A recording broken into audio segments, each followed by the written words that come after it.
এইখানে ময়মনসিংহ সদর, এটা হচ্ছে সামনে একটা নদী আছে, এটাকে বলা হয় ব্রহ্মপুত্র নদী।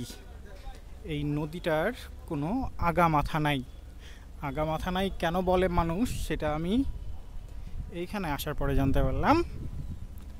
এটার শুরু কোথায় শেষ কোথায় কেউই বলতে পারে না।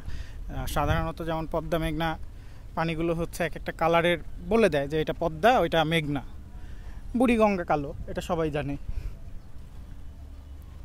তো আর এই নদীটার কোনো শেষ নাই। এইখানে হচ্ছে আপনার কি বলে, এই প্রাইভেট ফেরি তো নাই, প্রাইভেট কারও নাকি নৌকা দিয়ে পার হয়, ওই যে ট্রলার, লোক যাচ্ছে।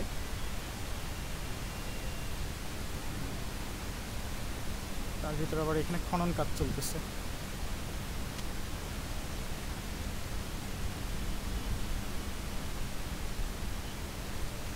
আমি ময়মনসিংহ শহরটা ভাবছিলাম একটু অতটা ভালো না, জাস্ট আসলেই ময়মনসিংহ শহরটা অতটা ভালো না। পার্কের নামে একটা 1 কিলোমিটারও না, আধা কিলোমিটারও না, একটা জাস্ট একটা পার্ক রাখছে।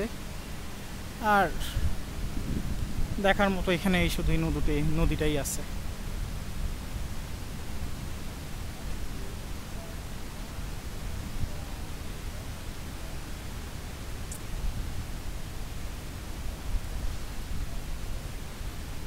নদীটা অনেক বড় ছিল, কিন্তু এটা এখন ইয়ে করতে করতে অনেক ছোট হয়ে গেছে।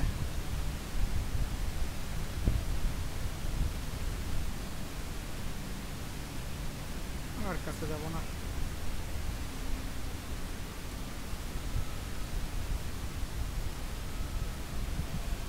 শুধু বালি উঠাচ্ছে বালি উঠাচ্ছে।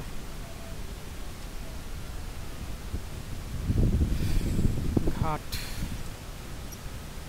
এটা সাঁতরে পার হওয়া যায়, সেইখানে এনারা ট্রলার ব্যবহার করতেছে। খুব একটা বেশি বড় না, কিন্তু ট্রলার ব্যবহার করতেছে। আর যদি ঘুরে আসতে হয় তাহলে এদিক থেকে অনেক কিলোমিটার, প্রায় 7-8 কিলোমিটার ওই পাশে দিয়ে ঘুরে তারপর সদরে ঢুকতে হবে, নেত্রকোনা রোড হয়ে। এটা তো ডিপেন্ড, ডিপেন্ড একটা জায়গা, ব্যতিক্রম।